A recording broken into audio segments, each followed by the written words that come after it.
Assalamualaikum warahmatullahi wabarakatuh. Di video ini saya akan menceritakan film Patriot. Patriot adalah sebuah drama seri yang menceritakan 5 anggota komando pasukan khusus dengan keahliannya masing-masing. Oke, langsung saja ke ceritanya. Komandan pun langsung menelpon Guntur dan menanyakan posisi di mana. Komandan pun ingin Guntur merapat ke tempatnya. Di ruang pertemuan, Guntur pun datang. Komandan langsung menjelaskan apa maksud komandan memanggilnya. Dia pun langsung menjelaskan adanya kejadian di desa Mapu. Kelompok teroris menyerbu masuk ke desa. Dan Letnan Kolonel Guntur pun diminta untuk menjadi wadanan Komandan Bayu. Komandan pun ingin Guntur membentuk tim secepatnya. Tim pun dipanggil satu persatu.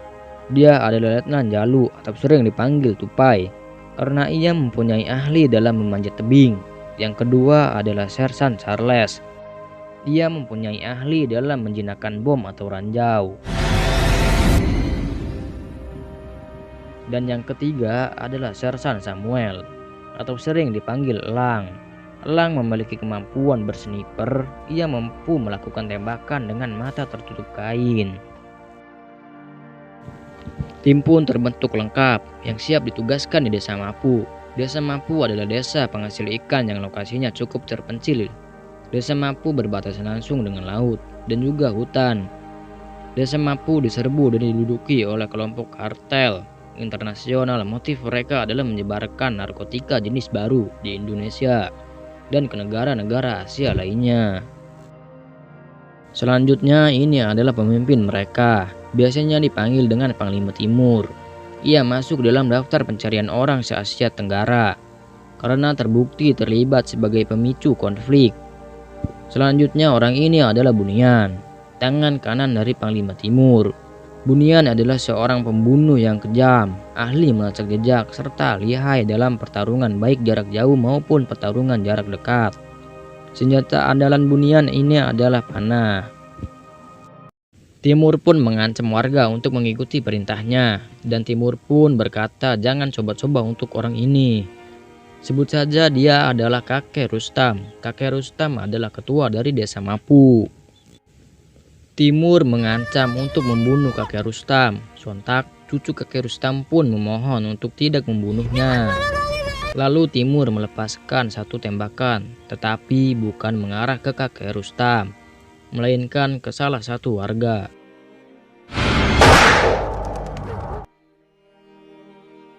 Kembali ke tim, Komandan Bayu pun memperlihatkan kepada anggota bagaimana para warga diperlakukan sangat kejam. Mereka ditahan di kubangan air. Komandan menyampaikan nama tim adalah tim Bunglon. Nama tim kita adalah Tim Bunglon. Selanjutnya, tim mengecek dan mempersiapkan segala kebutuhan untuk menjalankan misi. Semua kebutuhan dan senjata pun sudah siap. Sudah siap, Tur? Siap, Komandan!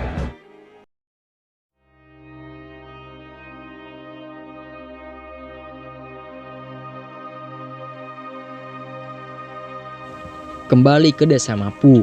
Sedangkan di desa Mapu para warga dipaksa untuk mengumpulkan bahan makanan secara tidak manusiawi.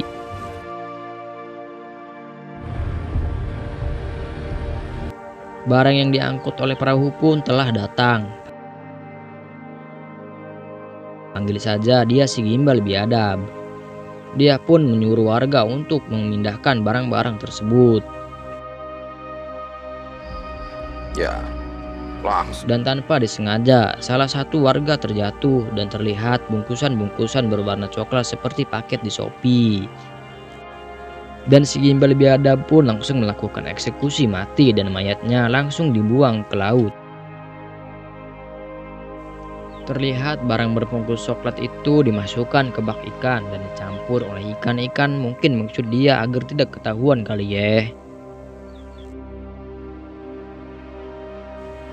Kembali ke tim. Tim Bunglon pun telah sampai di hangar kota Palu. Komandan Bayu langsung memberi strategi dan pergerakan nantinya. Tim Bunglon akan bergerak di sisi terlemah dari pertahanan mereka, yaitu akan melewati hutan. lalu menyusuri sungai dan akan melumpuhkan posisi pertahanan luar mereka. Komandan Bayu pun memberi motivasi, dan perlu diingat dalam operasi nanti akan menggunakan nama samaran. Operasi ini adalah operasi yang sangat-sangat tidak mudah. Lebih baik pulang nama daripada gagal di medan tugas. Lebih baik pulang nama daripada gagal di medan tugas, ucap Komandan Bayu. Tim pun langsung menggunakan perlengkapan tempur dan semuanya siap untuk bertempur.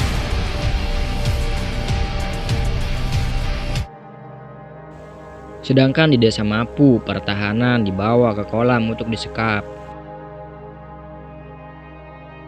Pada malam harinya, tim Bunglon pun sudah sampai di hutan dan akan bergerak di Desa Lapor Mapu. komandan, tim Bunglon sudah berada di drop zone. Guntur pun memberi laporan kepada komandan, terlihat 7 musuh. Arah jam 12, 50 meter. Komandan menginstruksikan untuk melumpuhkan dengan senyap.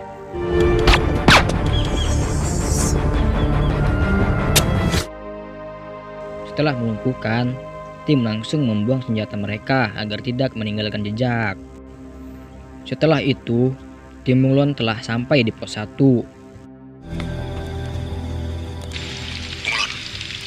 Di depan adalah pos 1. Atas arahan komandan, tim pun langsung melumpuhkan pos 1. Elang pun langsung menarik kokangnya, membidik, dan dor headshot. Tim Bunglon melanjutkan perjalanan. Sedangkan penjaga saluran komunikasi menanyakan keadaan di pos 1. Tetapi tidak ada jawaban sama sekali di pos 1. Pos 1 monitor, pos 1. Lalu dia laporan kepada si Bunian karena tidak ada laporan dari pos 1. Lapor bos, tidak ada laporan dari pos 1. Si Bunian langsung memerintahkan si Gondrong dan pasukannya mengecek pos 1, tetapi tidak ditemukan apa-apa di pos 1. Berikutnya panggil saja dia Indah. Pada saat itu Indah pergi ke belakang untuk mengambil air. Tetapi di sisi itu ada 2 orang belegug yang sedang pamer batu kali Ciujung. Si Indah pun langsung dibawa oleh 2 orang belegug itu di sebuah gubuk. Di saat yang bersamaan, tim Bunglon pun melihat Jalu alias Tupai pun langsung ingin menyelamatkannya. Akan tetapi ia tidak diizinkan untuk langsung menyelamatkannya, karena akan ketahuan karena baru saja menyerang pos 1. Tupai pun kekeh untuk bergerak menyelamatkan si Indah. Tupai bergerak, Kakak. Tupai pun keras kepala dan tetap bergerak. Tim langsung bergerak dan melindungi Tupai dan akhirnya berhasil. Kembali ke tim pun melanjutkan perjalanan. Di sisi itu, komandan kecewa dengan Jalu. Seharusnya warga sudah bisa semua dievakuasi, alhasil tim pun harus melambung pergerakannya. Dan komandan memerintahkan untuk memukulnya.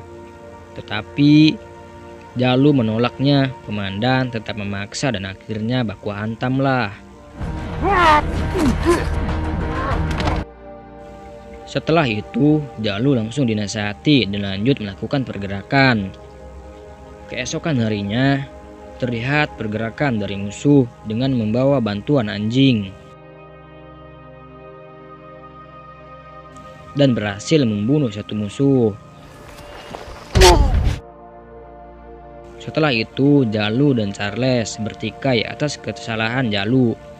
Sindah pun mendengar pertikaian tersebut. Sindah pun lari kabur tanpa sepengetahuan tim karena tidak mau merepotkan maksud si Indah.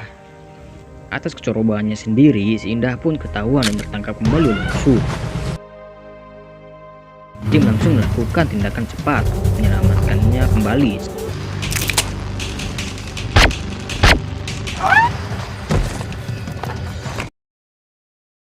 Sampailah di sebuah tempat dan menginterogasinya karena sudah membahayakan tim. Semua kesalahpahaman pun sudah beres. Setelah itu, komandan membutuhkan Indah karena malam nanti akan menyelamatkan seluruh warga. Saat melakukan pengintaian, terlihat musuh dengan jumlah banyak. Seluruh tim pun melakukan persembunyian.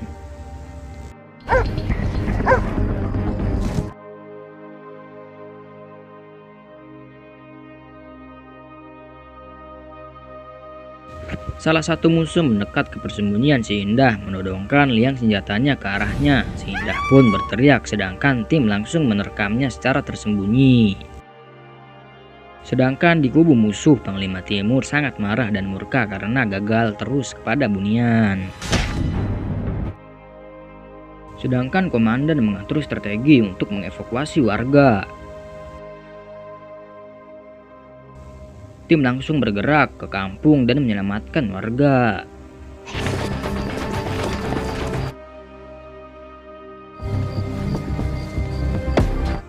Pada saat menyelamatkan anak itu, dia melarang agar tidak masuk karena ada ranjau atau bom.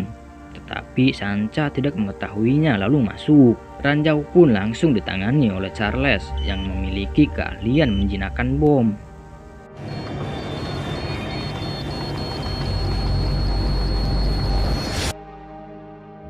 Sayang seribu sayang, bom tersebut meledak. Sontak warga dan tim pun panik dan sedih apa yang dialami Charles dan Sancha.